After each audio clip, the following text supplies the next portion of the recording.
Right, Jaras Official TV ndagusuhuje nkwifurije ibihe byiza aho uherereye, nkwifurije impera nziza z'icyumweru wowe udukurikiye. Igitondo cyiza ku badukurikiye bari mu Rwanda, abari mu burasirazuba, uburengerazuba, amajyepfo n'amajyaruguru y'u Rwanda ndetse n'abari mu mujyi wa Kigali. Ndagusuhuje kandi wowe udukurikiye uri imbere yacu mu masaha, ubwo nkwifurije kugira umunsi mwiza. Abari inyuma yacu namwe bifurije gukomeza kugira ibihe byiza. So rero ngira ngo nkuko mubibona aha turi ni ku rukiko rwisumbuye rwa Nyarugenge, aho twaje gukurikirana urubanza mu mizi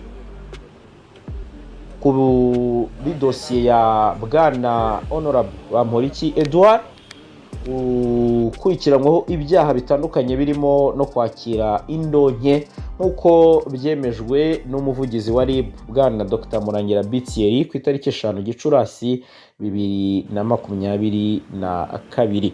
Ni inkuru yabyutse cyangwa se ni inkuru yamenyekanye nyuma y'uko abanyamakuru n'abandi benshi cyane bakoresha imbuga nkoranyambaga bari banditse byinshi bigiye bitandukanye baca amarenga ko uyu Honorable Bamporiki ashobora kuba yafatiwe mu cyuho.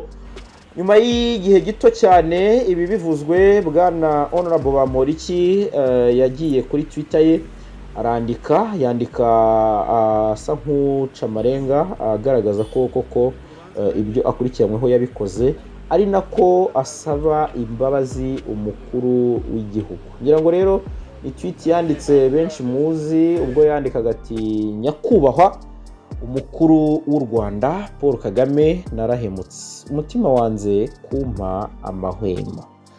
Bavandimwe, nshuti zanjye, namwe abankurikira kuri uru rubuga, nakoze icyaha cyo kwakira indonke, nkaba ntafite irindi jambo navuga usibye kubasaba mwese imbabazi, ndatakambye.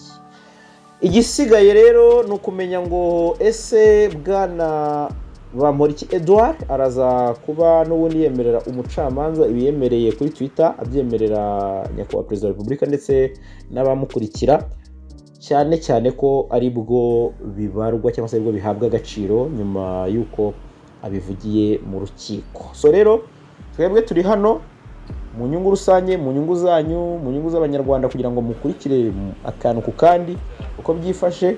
Abanyamakuru babukereye, kugira ngo muri kubibona ko bakubise buzuye. Ibitangazamakuru mpuzamahanga birahari ku bwinshi kuko uyu ni umuntu munini cyane n'ubundi ntibyabura.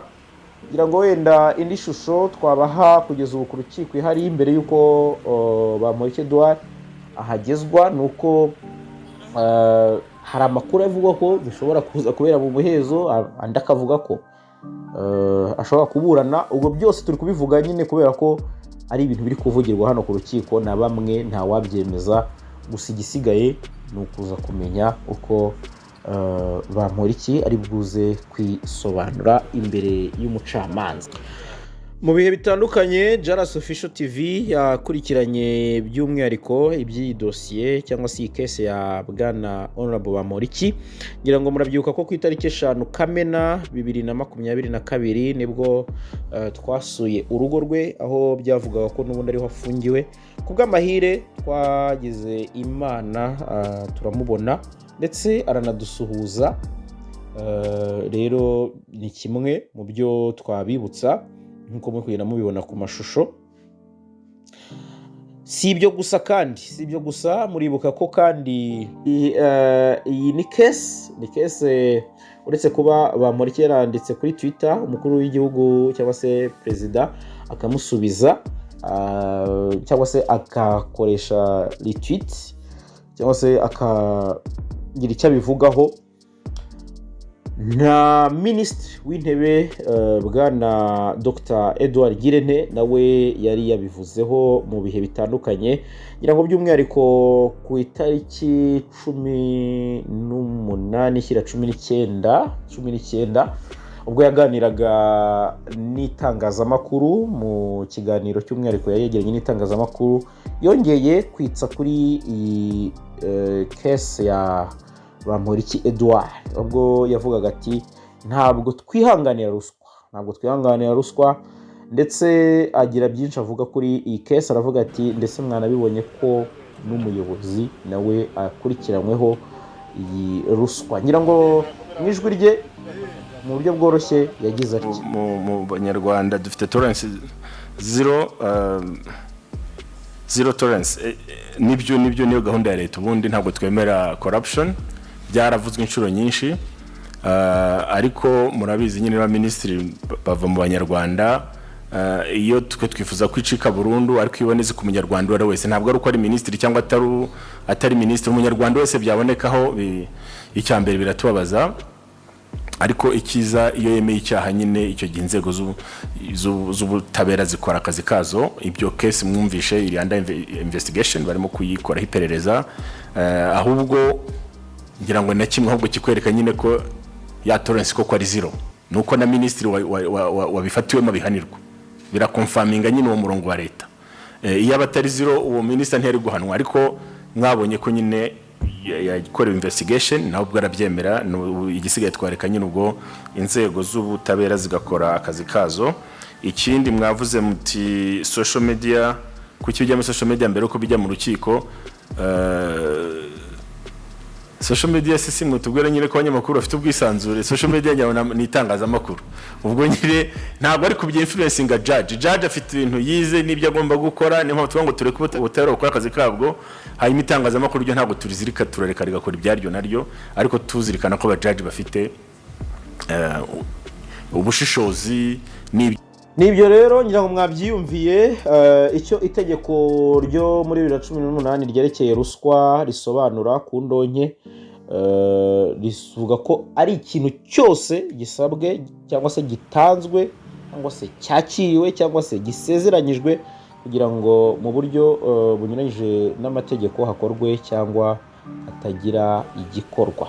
Ingingo ya 4 y'iryo tegeko iteganya ko umuntu wese usaba, utanga cyangwa wakira mu buryo ubwo ari bwo bwose indonke iyo ariyo yose kuri we cyangwa ku wundi muntu, cyangwa wemera amasezerano yabyo kugira ngo akore cyangwa adakora ikiri mu nshingano ze, cyangwa yifashishije imirimo ye kugira ngo gikorwe cyangwa kidakorwa, aba akoze icyaha.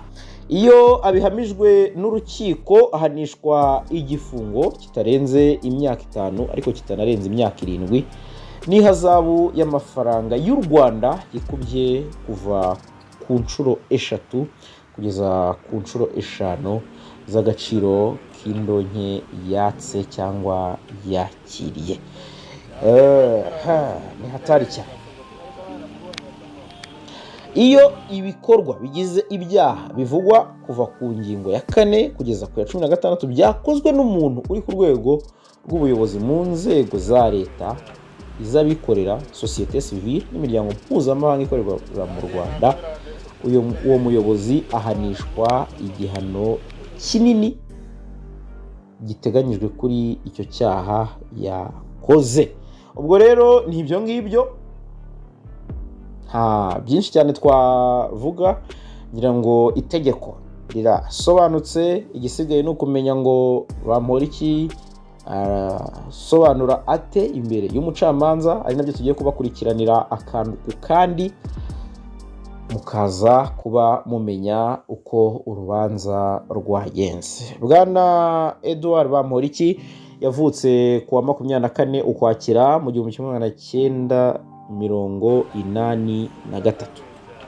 Ni umuhanzi w'umunyapolitike, akaba kugeza ubu yarahagaritswe ku mirimo. Ari ministre ushinzwe umuco muri Minisiteri y'Urubyiruko n'Umuco, ndetse abenshi mwamumenye cyane kubera ko yabaye umukinnyi ndetse n'umwanditsi wa filime, akaba n'umusizi. Ngira ngo rero ku mpine gatoya y'amateka ya Bamporiki, yavukiye mu karere ka Nyamasheke, intara y'Uburengerazuba bw'u Rwanda.